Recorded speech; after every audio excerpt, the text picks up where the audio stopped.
Thank you for joining me today on the Moms Who Know podcast, the podcast for moms who know that when they take care of themselves, they can take better care of everyone else. My guest today is Chelsea Brown, and she helps parents tackle the world of tech.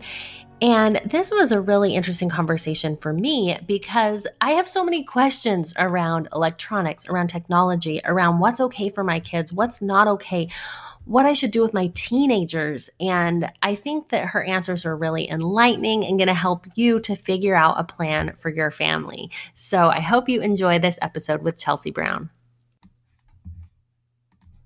Hello and welcome to the Moms Who Know podcast. I'm your host, Chanel Nielsen, and I'm joined today by Chelsea Brown.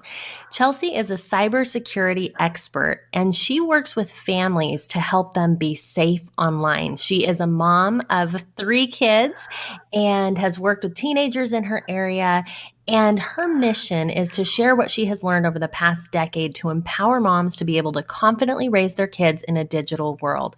And I think that what appealed to me as I was learning about her and getting excited about this call is we need a roadmap as moms. We need to better understand how to keep our kids safe, what's okay, what's not okay, what we should be doing in this area. And I think that I know, for a lot of us, we didn't have this modeled to us as kids because the technology just wasn't there and it wasn't the same concerns. I remember when I was younger, there was a guideline that you should always have your computer out where the family is and not, hidden away in rooms so people couldn't do things, get away with inappropriate things. Well, that ship has sailed because you take your computer with you wherever you go. And so we need new guidelines. We need new understanding and way to navigate this. So Chelsea, to start off with, I'd love to just learn a little bit about you and kind of why this subject and this topic interested you and why you even got into it in the first place. So my background is I was about 16 years old when my parents came to me and they were dealing with some different segments that my siblings were going through. There wasn't terms for them back in the day. Nowadays, I look at it and they were dealing with cyberbullying and sexting and stuff. And so they asked me at 16 what to do. And I remember thinking as a 16-year-old, I don't have a clue, Mom. Like, you're on your own. And there was nowhere for them to go. And so as I watched and helped my parents through that, I decided that I wanted to protect my own family. And then once I moved into that, I decided that I couldn't protect my family on my own without actually helping other families, because that's what creates a safe community. Is it's not just what's in my home, but it's where my kids can go to play. And so that's kind of how I started with all of my stuff. I've learned everything about computer security and gone from this mindset of we're never having it in our home. It's not coming to this is how we find balance and how we create a safe place for our kids to learn the skills they need to not just survive their digital world, but thrive in it as well. I love it. Okay. And I think that's so key is finding that balance. Sometimes that's what I think, like, I just want to take it all away and not have them be on it at all. And yet you have to find that balance. So let's start off with then talking about creating healthy tech habits. First of all, what is okay? What is defined as a healthy tech habit? So I love that you asked to define it, because I look at it as I deal with families who some of them have kids with special needs or specific areas that they struggle with. And for them, technology helps with their kids, like sensory processing or understanding social dynamics. And so there's that aspect, but then there's people who have kids like mine, where if you watch more than 2 television episodes, you are going to have a meltdown of all meltdowns, and they're screaming and yelling and throwing temper tantrums for 4 hours because they didn't get to watch their next episode of Octonauts or whatever. So for parents, I always suggest to look at what it is that triggers your child individually and what you think is an acceptable behavior, and watch for patterns, because past behaviors predict future behaviors. So looking at setting those healthy boundaries and understanding, is your child okay with 2 hours? Or are they okay with just, 20 minutes? Are they okay with video games? Or is that more of a trigger as opposed to normal television watching or things like that? And that helps you set these physical boundaries and determine what is healthy for your child as opposed to what's healthy for everybody, because it's different for each person. Yes. Okay. I love that answer because it's so individualized, but it brings up another question, which is this. So for people like me who have 5 kids, and my older son can handle a little bit more technology. I have one son that I always say he gets the crazy look in his eyes when he has too much, and I see it and I notice it. But how do you set individual limits, like, well, he can have more, but you can't have as much? Or do you kind of bring it down for the family? Any tips for navigating that in a family? Yes. So, what I suggest is for kids, especially if you have a big age gap, like more than 3 or 4 years, I suggest that you enroll your kids in different roles within the family. So, how we do it is I tell parents to come up with your own rules of like when television is allowed, when technology is allowed to be used, and then set boundaries around that and ask your kids to help you come up with rules that they want. So, it looks like an example of, like, say, video game time. When you're looking at who can spend more time, is you ask them and say, okay, we're going to set a rule of why do we need the video games? What purpose do they serve in our home? And where is the limit? Like, when is too much too much? And then talk about it and set it as a family, and the family becomes the community to help enforce those rules. So it's not a dictatorship of you get this much, you get this much, you get this much. It's a matter of coming up with your own system that works. So some parents use like an allowance system where they give out like tokens or buttons or stickers or whatever, and you only get those amount of tickets for the week, and then once they're gone, they're gone. Some of them I've seen do money systems. We work more on a bracketed evaluation system. So we ask our kids, before they go watch TV, well, have you played outside today? What else do you have to do? Like, have you done your chores? Have you done this? And we kind of help them try to self-regulate these habits so that screen time isn't a reward for completing their chores, but it's not the first thing we go to because we're bored. Does that make sense? Totally, totally. So that was one of the things that I was thinking as you were talking. Is there a danger in setting it up as a reward? I know we've seen that with food, like you don't want, oh, if you do all this and you do all this, here, you were a good boy, here, have a cupcake. We don't want to do that with food. Is there a danger to doing that with tech? With technology, the danger comes in determining an addiction versus a habit. This is a big concern for parents. Is I hear a lot that my kid's addicted to TV, or my kid's addicted to video games, or my kid's addicted to social media. And I ask them this, well, can you take the phone away, and do they sweat? Do they have aggression outbursts? Do they have the classic like addict symptoms you see with like drug addicts or alcoholics or things like that? And the parents will either say yes or no. And that is the danger in it, is that we're either going to form a positive habit loop, or we're going to drive them into an addictive behavior. So there is a balance between that, and that will vary between different kids. Like, I was the kid that I could watch TV for hours on end, and once I hit 4 hours, my head would hurt and I was done. Whereas my brothers were more of the mindset of, my one brother would play one video game and he was done. It was not entertaining enough for him. He needed to go outside and get his energy out. And my other brother could sit there for 20 hours and he would have classic addiction symptoms. So you have to pay attention to your kids and understand what their limit is, because it's going to vary from child to child and circumstance to circumstance. Because like with my brothers in the video games, I couldn't play video games. It drove me nuts. I was done after 2 seconds. But for them, they had a different time span and a different limit, and also a different reaction to it. So you have to pay attention to those things and make sure that you're not falling into this creating a habit that is negative or has negative consequences. You want it to be a positive thing. So it's not a bad thing to like want to talk to your friends all hours of the day, but it is bad when you want to talk to them instead of doing your homework and doing your responsibilities. And that's where our kids need that guidance and that balance of, I know you want to do this, and this is so much more fun than washing the dishes or cleaning your bedroom or doing your algebra homework, but you will thank me for this later because you don't want to be a zombie. Right.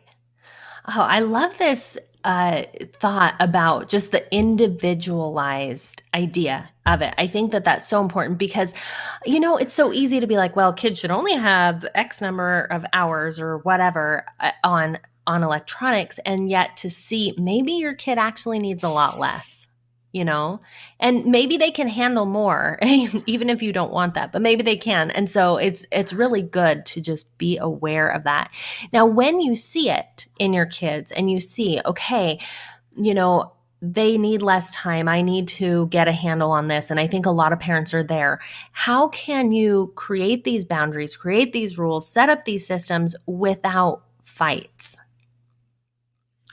So that's something that I really specialize in, and I really work a lot with parents because we have 3 ways that we do this. And the first thing is, if you dictate to your kids and you don't include them in the rule process, they will either do one of 2 things. They're either going to, follow along with it. And usually for kids under 11, they're pretty good about following along with it. But if they're older than that, they tend to have this rebellious attitude of, I'm not going to be treated like a 2-year-old mom. So I tell parents to first include your kids in the rules. And that doesn't mean you have to give in to them, but it looks like, okay, I only want you guys to talk to your friends for so many hours a day. But mom, I can only talk to my friends on these things. Okay, well, let's set up a time when it's okay for you to talk to your friends. And then you have that and talk about ways to have consequences for it and to do that, which leads me to my second thing is you need your technology to be the rule enforcer, not you. So using your tech devices to work with their built-in security controls that we call parental controls to enforce those rules and turn off or disable. And then the third thing that I recommend with parents is to focus on a redemption plan for when our kids mess up, because that is something that the teenagers are afraid of, is their kids are afraid of getting it taken away and never getting it back. And that's a lot of threats that parents do, but it doesn't serve the purpose. It creates this endless battle that you're fighting where they get the device, they make a mistake, and then you take it away because that's a logical consequence. And then after a while, they either need it back because they've got to do homework or schoolwork, or maybe you need to get a hold of them. And so they've, quote, learned their lesson, and then you give it back and the cycle repeats. So to end that cycle, we have to teach them correct behaviors with boundaries. And so sitting down with them and including them, even if it's not what they want, like say, you want them to not be on a certain social media app like Snapchat or Instagram, and that's the only app that their friends use. What you tell them is you say, I want you to find me another app that your friends use. And when you have shown me that you're responsible with that, we can talk about introducing this other app. So you don't necessarily have to give in to your teenagers, but give them that give and take of where they feel like they have a say, they're heard, and you're creating this safe place for them to exist. And then if they violate those rules, enforce that with appropriate consequences, but let them know that they can earn it back when they've exercised correct behaviors. Oh, I like all that. Okay. I'm totally guilty of the cycle you were just talking about. I'm hearing myself here because this is what we do. And this is with my younger 2 boys, who are my middle 2 boys, I guess, who are 9 and 11. They have phones. Now, they're not real phones with service, but they're our old phones and they can play games on them. However, they only have specific times that they are allowed to play electronics. And what I always find is they'll sneak out their phone. And so I take it and lock it in the safe, and then I'll give it back on the weekends. And then sometimes I forget to get it back and put it in the safe. I've decided I just want to keep it in the safe and just have them check it out. But sometimes I forget and they have it, and then they have it again and they break the rule. And then I put it back in the safe, and it's this terrible cycle. And so I like this idea of having of all these things, just putting them together, I think is a great way to, have the tech enforce the rules, sit down with them, make sure they know, and then you set a redemption plan for when they mess up. So let's go a little deeper into that. Whether it's my 9 and 11-year-old or our teenagers, what are some other ways to kind of put that into practice? So you said, having them do research, find other apps, and show they're responsible. What other kind of things are we talking about here that they can kind of earn it back, show that they're ready for more? That's a great question. One of the things that I've had with parents is they talk a lot about their kids sneaking technology. And so I've said, okay, so why don't we make them the technology police? So they're in charge every night to check in the tech. And so they keep a journal and they check the tech in for everybody else. They don't get to use it, but their job is to lock it away for 30 days. That's about the time it takes to do a habit. And you're doing that. So once they've done that for 30 days and you have signed off on their little chart, then you can have the conversation and say, okay, I think you're getting in the idea of doing this, because that's the problem that some of us have is we forget that our kids are learning how to do this, and it's hard for even adults, like you were talking about, remembering it. So coming up with a system that works for them to show and practice it, but it's easy for us to enforce, is a really key word. Another good example is, I know a lot of parents are super concerned about children sending compromising images of themselves online. And so one of the things that I've talked to parents about is, well, if they've sent a compromising image, what that means to me is they forgot how to take a correct one. So give them a Polaroid camera and require them for 2 or 3 weeks to take pictures with an adult or a friend or whatever your circumstances are. You define it with them, and the person has to sign and date the picture, and they have to do that every day and turn them into you until you feel they have learned how to take pictures responsibly and understand the idea behind it. Oh, I love those natural consequences and just really figuring out a way to build back that trust, to build back that relationship. It takes away the focus on you messed up and now you're punished, and instead says, here's something positive that you can do. Here's a skill you need to learn, and I trust you can learn it. And so that to me is just so much more powerful of a way to teach your kids and to put that to them, and where they're learning and you're all kind of hopefully feeling good about the situation as it goes on. So I like that. Now, let's switch gears a little bit and talk about some of the dangers online. Some of the things whether we as parents, that we should be looking out for. And some of them I'm sure we know, but some we might not be aware of.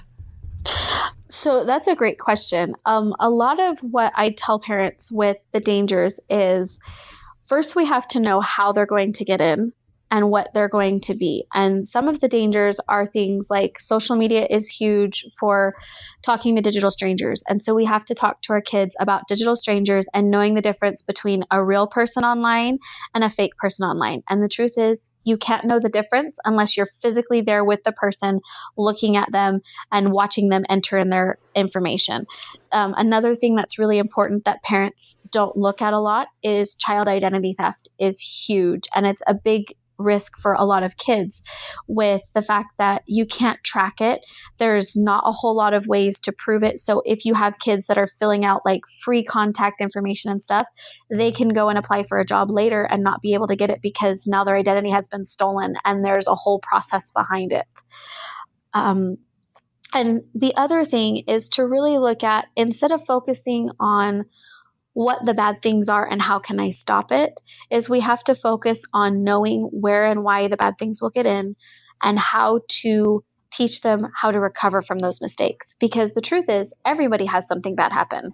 Either somebody sends you like a picture or a video, or maybe you were searching for swimsuits and an inappropriate ad somehow got through, or sometimes you just ask a question like, for me, one time I entered in, what's bachelorette parties in Las Vegas, and got a ton of inappropriate ads and went, why did I even look that up? So we all do these things, and it's a matter of teaching our kids the skills to learn, okay, I messed up. Now I need to fix it. So how do I fix it? And so these are just some of the dangers that are kind of out there as far as cybersecurity goes, and the potential risks that our kids have is they will talk to digital strangers. They will have their identity stolen. They are going to come across mature adult content. And so our focus needs to be not finding it, because you're always going to find it. It needs to be knowing how to recognize it and focusing on teaching our kids the skills they need to be able to turn away from that and recover from it and still be in a safe place. Yeah, that's so good.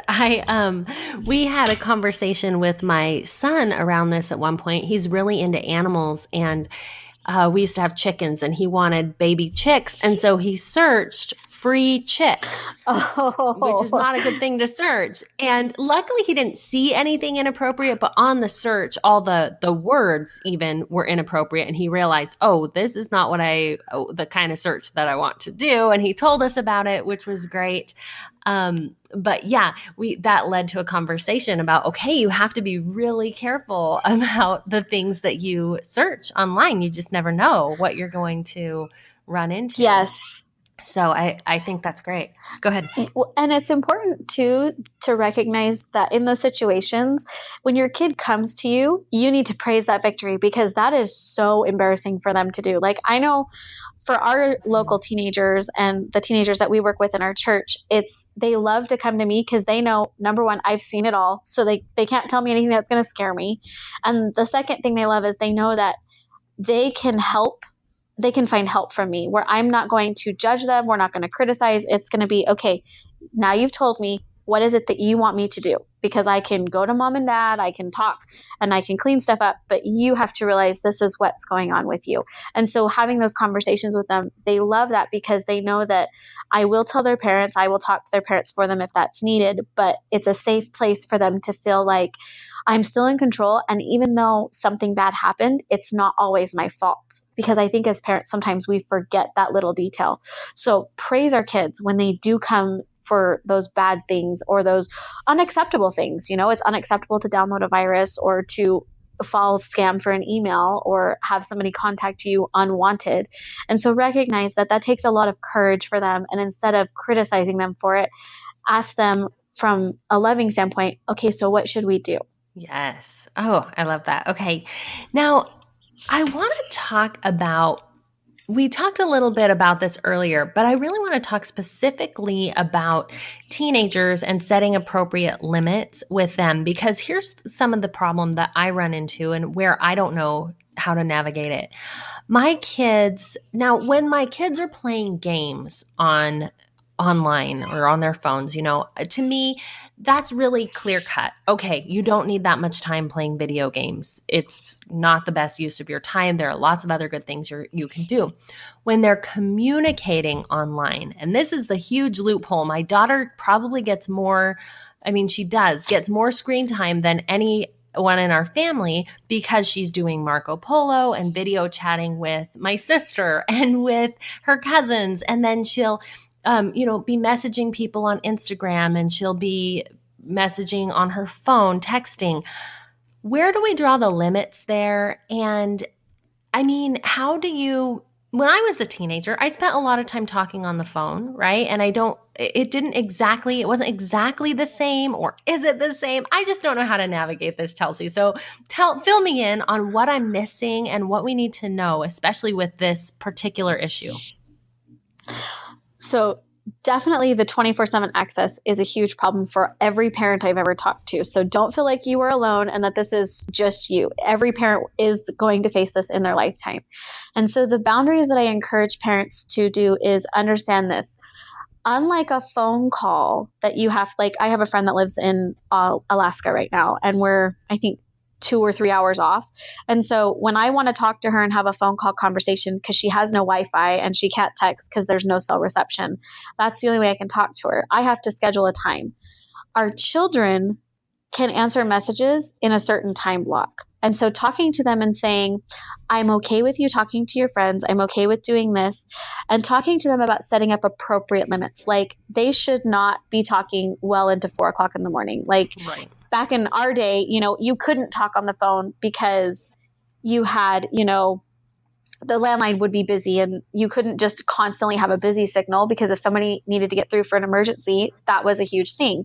So we need to talk to our kids and say things like, I love that you talk to your friends, but I want to talk to you too. And I want time with you. And make sure that it's not about controlling them, but letting them know that you want them to do stuff and finding the boundary. Like, for me, I know that with a lot of our teenagers, we talk about setting limits. So like maybe they can text until, 9 o'clock at night, they can message or whatever. And then at 9 o'clock at night, we shut the whole phone off. And I have tools and things that do that. And so they literally can't access their phone. And so mom shuts it off. They can't message, they can't chat, and they bring the phone to mom and dad, and it's put away in a safe or a central charging station, so that they're not tempted in the middle of the night to wake up and check their phone 500 times, or turning off their notifications is a huge way to curb how much time they have on their phone, because that creates the positive habit loop that I talked about earlier, where, how many people do you see have like 300 notifications and they have to check all those notifications? A great way to get rid of that is turning off the notifications so that they have certain times where they're allowed to check their phone and talk to their friends, and they're just more controlled. So you don't have to say, like you only get 20 minutes. You can say, okay, so from the time you get home from school until bedtime, you can have conversations with your friends, but understand that we're going to turn off the notifications and we're going to do these things to encourage you to not be dependent on your phone, because someday that may change.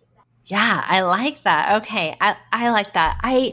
It's just so tricky to navigate and to figure this out as parents. And a danger that I see is, when kids are spending so much time, it doesn't have quite the same connection, right?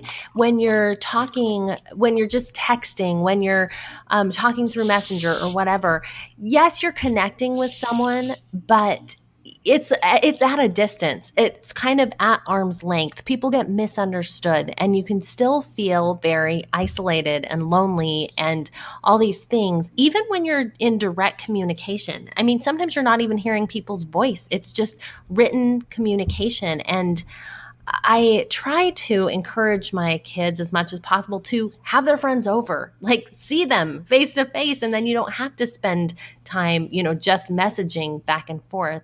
But I think these are good food for thought for all of us parents who are all just trying to navigate this tricky world. So in the final amount of time we have left, any final thoughts for us that you would share as we navigate this? One of the things that I do want to stress to parents is that they're not alone, and you are going to make mistakes, and recognize that that is okay. There may be things that you miss. There may be things that you don't know. And I want you to understand that that is okay. Because the truth is, it's the first time anybody's raising kids completely immersed in technology. And what we learn today, tomorrow may not work. That's some of the things that I've experienced in my security experiences. Like back in the day, I could totally take away all the phones and turn off the Wi-Fi and they were done. Like you had to go outside and play, tough crap. Nowadays, that is so different and not the same aspect. They can't do that. So it's okay as a parent to realize and recognize that you need more help than what you're getting, and that you've made a mistake, and that it's not the end of the world. You won't lose your kid if you're only focused on fixing the mistake instead of the fact that you made the mistake. So don't focus on that. Focus on learning about it with your kids and using it as a tool to build a relationship with them beyond childhood, so that when they're adults, they still want to talk to you and be around you, because you're going to have skills that they need in adulthood too. Yes, I love it. The relationship matters more than the problems with technology, more than the little things. And so that's powerful. Well, Chelsea, where can people find you? Get more. So I run a website called digitalmomtalk.com, and it has tons of free resources, and I do there's blog posts on there. It's got a YouTube channel, so you can see like step by step how to put on just basic like parental controls and things. And I do everything with no tech jargon so that it's easy for you to understand and follow along, and you're not having to look up 5 different words every single 2 minutes. So perfect. Well, we appreciate that, because sometimes you just want to get in and get it done and get out. So that's awesome. Well, Chelsea, thank you so much for being with us today. I appreciate it. Oh, no problem. Thank you so much for having me. And I appreciate the opportunity to be able to share my knowledge with parents and take away their fears and just kind of show you a little bit different way to do technology so you're not terrified of it. I love it. Well, thank you. And thanks everyone for listening to Moms Who Know. I hope you learned a lot as you listened to this episode, and maybe as you were listening, you want to go a little bit deeper. And Chelsea mentioned after the call that she has a free tech plan guide, and I'll put that in the show notes if you're interested in that, to really take the next step and get going with your family on figuring out a tech plan that will work for you. I wanted to ask for the podcast discussion question of the week. What are your tech rules? I'm really curious to kind of find out from other families what you're doing that's working, what needs to change, just what's going on in your family around tech. I think this can be a really interesting conversation for families to have and for moms to have with each other to kind of see how we're all navigating this. So join me on Facebook or Instagram at Moms Who Know Podcast and answer this week's discussion question: what are your family's tech rules? And we will see you next week on Moms Who Know.